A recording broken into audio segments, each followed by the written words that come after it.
Following on in my series about the ITS tournament this weekend, playing a game against Panoceana again, this time against my opponent Jed, also known as What is Tactics on the Infinity forums. The mission is now Supremacy, so I'm switching over to my secondary list now with the Crane and the Sien. My opponent wins the Lieutenant roll-off and decides to take Tableside, which features a slightly higher building, so I decided to pick second, which is a huge advantage in Supremacy because it's scored at the end of every game round, so it gives you the chance to go after the zones that are weakest and try and pick up 3 zones to get 2 points each round.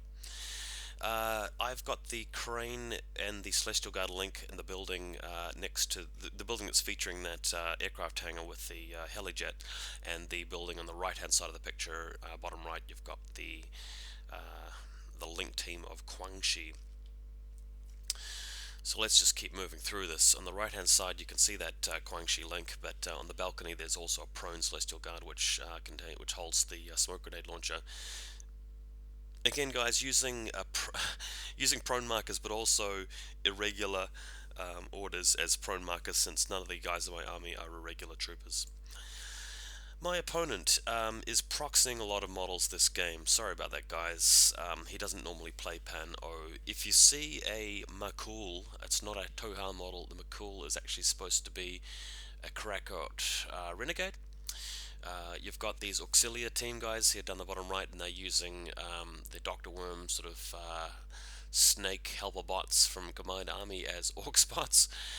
But yeah, he's running 2 TR bots on the buildings, and he's also got the engineers with helper bots ready to repair them as well. So you can see the other flank here where he's got the other group of them with the hacker on the building as well. So he's really going to go for this long range sort of control the board game with AROs and the bulleteer down the bottom left. On my side, you've got the beautiful new Hessian warrior from the Red Veil set. I'm running him with a multi-rifle and a tin bot, which is represented by this beautiful Warcore Aerocam. And the point of the Hessian warrior with the tin bot is not so much for this mission, but the transmission matrix mission, which will be coming up next, allowing him to survive hacking attempts much more easily. The reason I'm running him in this game instead of the Sujian is that this table I know is going to involve some long-ranged firefights.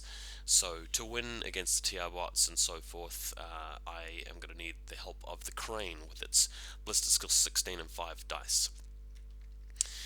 Alright, so my opponent also has a Santiago with Spitfire, represented by this Hospitalia model here down the bottom of the picture, and he'll be going on a rampage in his first turn. Also moving up with a Karakot Renegade with, I believe, Climbing Plus on this particular model. So he's going to be able to get up on top of the building pretty easily.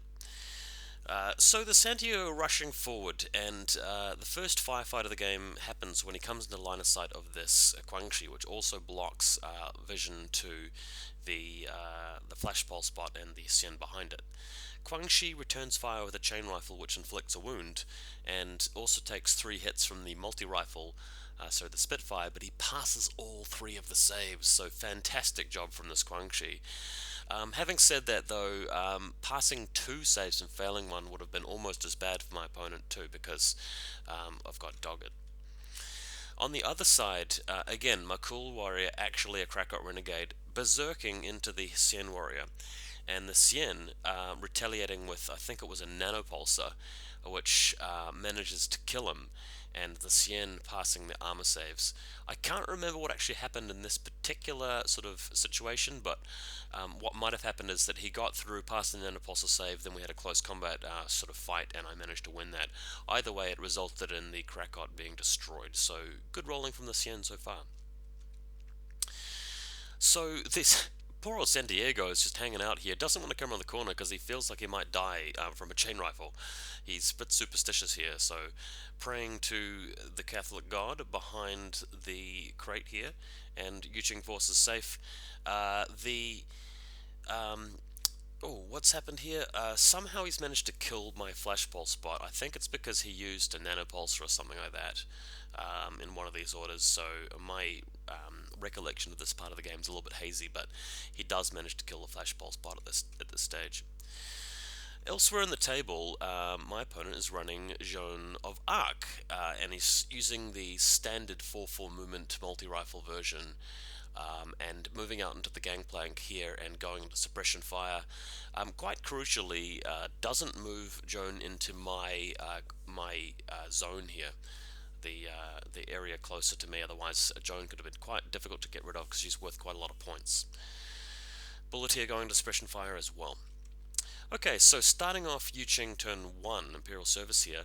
First step is to move the crane out and shoot at the TR bot. So I want to actually dig up. Actually, I'm not gonna bother to dig up dice calculator. You guys can do that if you want to. The distance is between 24 and 32. So the the bot is Bliss skill 11, plus 3 for range, minus 3 for cover. So it's just 4 dice needing 11s. The crane is Bliss skill 16, minus 3 for cover, but not minus any penalties for range because of X visor. So it's 13s on 5 dice. So when you're looking at 5 dice 13s versus 4 dice 11s, it's weighted pretty heavily in favor. Well, not heavily. It's weighted solidly in favor of the crane. But if he crits me and then I attack him and he crits me again, I've got the Yudbot linked to the Sophitek right next door. So he'd really have to actually crit me and kill me over and over and over again, and that's just so less likely than the crane eventually getting a crit. So what happens here is that I thrash him. Because there's an engineer sitting right behind him, I just keep spinning orders until he's just wiped out. And then what that enables me to do is just to move around and actually kill the other TR bot in exactly the same way. Even though the other TR bot actually has enhanced fire to ignore cover, it doesn't make any difference. The crane eventually is just a beat stick, takes them both out, and just full removals them, doesn't leave them in an unconscious state. Now I can actually fire a smoke from the balcony on the right hand side of the table featuring the Guangxi link, landing smoke here, and then moving the Xian warrior out who's chasing after the Santiago, decided to run away instead of actually hanging out because he couldn't get the job done. So Xian warrior unleashes his multi-rifle and blasts our friend here, the San Diego, and with the help of smoke manages to nail him, although not killing him unfortunately. So the Santiago pulls back into cover where I can't see him. So having to now move forward, and he's lost suppression fire, but the Cien can actually move in here and just keep gunning at him with the multi-rifle until I kill him, which is eventually what happened. I've got a couple of pics of them there. And then finally, hanging out behind cover, going into suppression fire, and this crucially means that, because this is going to be the end of game round 1, is that I can actually take the two zones closest to me and this zone here, because I've actually taken out the knights. So with the Xian with 60 points, that is 2 points at the end of the game round. You can also see in this other picture that although he's got a Krakot on top of the building, which can be quite annoying for me, I've moved the crane because I don't have as much use for it anymore, into a point where he can actually cost more points than the Makul and contest this zone. So that's what's happened there. My opponent in his turn 2 moves out with this model, which is again a proxy model for the flamethrower bot. What were we calling it again? I can't remember. Burns the Xian with the first failed armor save, but the Xian passes the second save, so reasonably average rolling there. And I managed to shoot back and destroy him with the suppression fire, so he's inflicted 1 wound.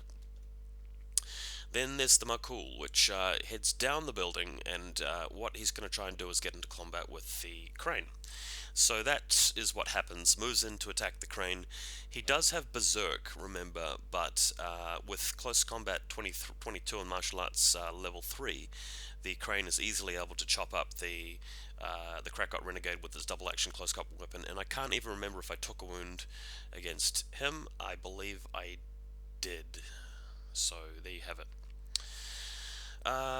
Joan is moving down the staircase now, and because she starts in line of sight of the Celestial Guard link team, I decided to just put smoke down just to block off to save my link.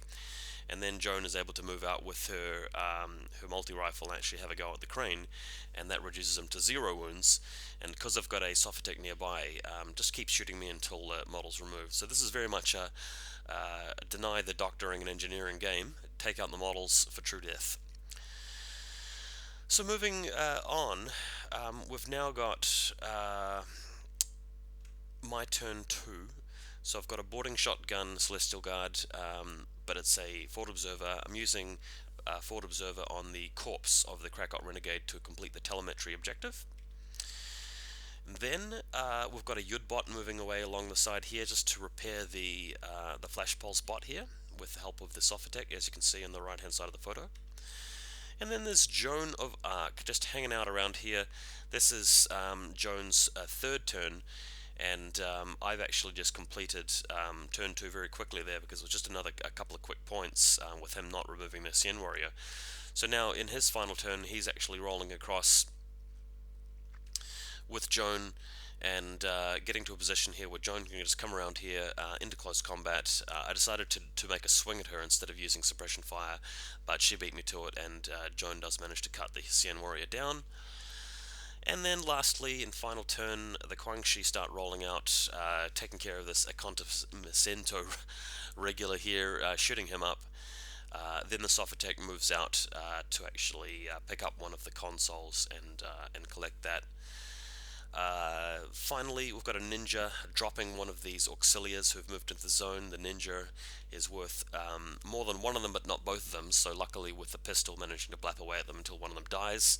So that secures me the zones as well. So all in all, a victory here with, I think, 8 points to nil. I picked up all of the quadrant wins for each turn. I picked up one classified that was telemetry, and I picked up one console, so that was a total of 8 points. Stay with me, guys, got one more game coming up.